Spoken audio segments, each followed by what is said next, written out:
Phase Zero bonus episode, breaking news episode is starting live right now. If you're listening to us in podcast form, hello there, BD here with Jenna Anderson. Jenna Anderson. Hey, everybody. I wasn't sure how you were doing the intro, so I was just letting you take it away. Yeah, we don't rehearse that. I was like, maybe if I give a little head nod. I was trying. We'll figure it out. 3 years in, we're still figuring it out. This is one of those episodes that we were like, we usually before every show. I've kind of actually forgotten to do this in recent months, but before most shows, I like to say like, all right, let's laugh at each other's jokes, build each other up, and have a fun time.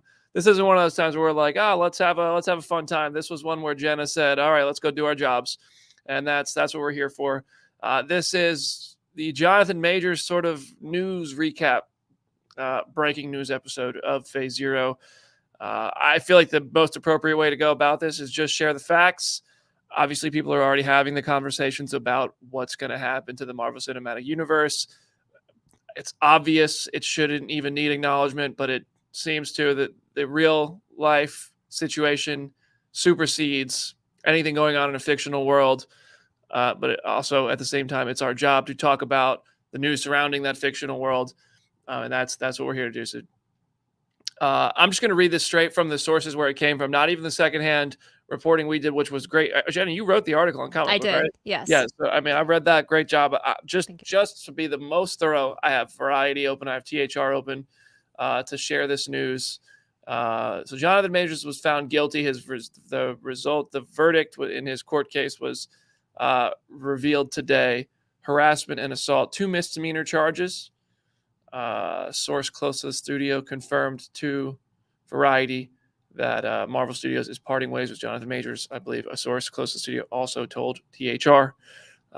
He was found not guilty of 1 count of intentional assault in the 3rd degree and 1 count of aggravated harassment in the 2nd degree, but was found guilty of 2 charges. I'm trying to find exactly what they were because I don't even want to get one word. I can have that pulled up. I will say, because I do know, because I had this in our article. So the charges in question carry up to a year. So that is also worth taking into account in this whole situation. So it was, oh my gosh, I'm like trying to read through my own words. Which the sentencing is in February. So he has not been sentenced yet, but he may spend a year in jail. Yes. So it was a charge of harassment and a charge of reckless assault in the 3rd degree. Okay. And that as it's no surprise to any of us, was all it took from Marvel Studios and Disney to say, all right, this is kind of what we theorized on Phase Zero. They're going to wait. They're going to let the court decide. The court decided guilty on 2 counts. And I think that was just exactly what it was always going to, this was just the way it was going to go if he was found guilty of anything in court. And if he was found innocent, I still think it was going to be like all right, what do we do? But now that's not even a question. So they have sources, at least. I don't think Marvel Studios has released a statement yet, but THR and Variety, reliable enough sources, have now officially revealed they are parting ways with Jonathon Majors after a appearance in the Loki season 1 finale, pretty big role in Loki season 2, and Ant-Man and the Wasp: Quantumania. They're also reporting that Avengers 5 is still coming. Michael Waldron has been hired to write Avengers 5, but internally it's now being referred to as Avengers 5.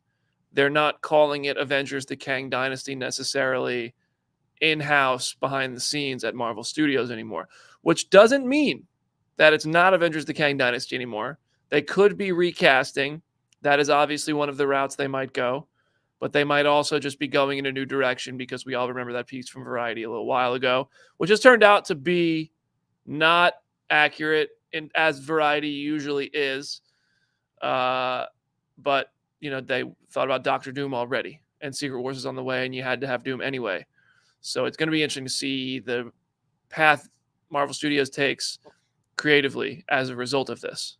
I tweeted about this, and I know I've said this on the past couple weeks of the show. As soon as Destin was out as director and Waldron was brought in, that kind of seemed like writing on the wall for me, of like they were at least pursuing a version of Avengers 5 that wasn't Kang Dynasty. And now I think, now that we know what we know today, I would be shocked if this movie still is Kang Dynasty. I wouldn't rule out ever seeing Kang again in this entire universe. Like, who knows what happens? But I also, if I was Marvel Studios, I would not want to put that responsibility onto any new actor to bring in and recast. So I think with all the writing on the wall that we know, I would not be surprised if this is just Avengers 5 and it becomes Time Runs Out or Doom Dynasty or something else, and we just don't know what that looks like right now. Imagine if they call it Doom Dynasty. That would be insane. But it is also hard to imagine. I mean, yes, undeniably, this is not just an opinion. It is getting harder to cast superhero roles. I'm not saying it's impossible or they can't find people to play these parts. They obviously absolutely can. But there used to be a bit more of a line at the door at Marvel, and I imagine at DC seems to be casting whoever they want. I imagine Marvel's also, for the most part, casting whoever they want. But as you see with Fantastic Four, it might not all be going the way it is. I've spent the past week plus here in LA, and I've caught up with a lot of actor friends, and I'm hearing about how the temperature of joining a franchise like this has changed a bit. It used to be a really exciting, I'll do anything to be a part of the MCU or pretty much any franchise, and it's not just Marvel, it's franchises in general.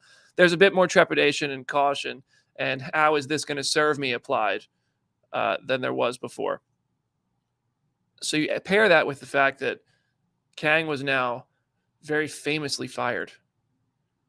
That's a tough role to want to fill. Now, I'm not saying that doesn't mean anybody's not going to want to do it. Somebody could very well be, ready to go right now if Marvel calls and they do an audition and they're like, hey, you knocked this Kang audition out of the park. Do you want to be the villain of our next Avengers movie? But that seems like something that we're not even going to be thinking about or doing. I mean, I imagine thinking about it is inevitable. You can't not think about it if you're Marvel. And if you're a fan, it's okay to think about it. But I don't think it's news we're going to have until the new year by any means. There's no way we get that this year.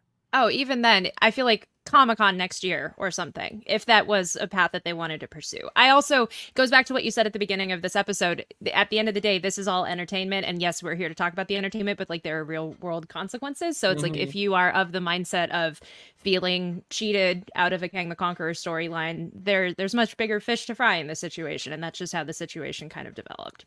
Yeah, there's really not a lot of fun to be had with this situation right now. The verdict was in, justice is there, but it doesn't mean that nobody's having a good time with this.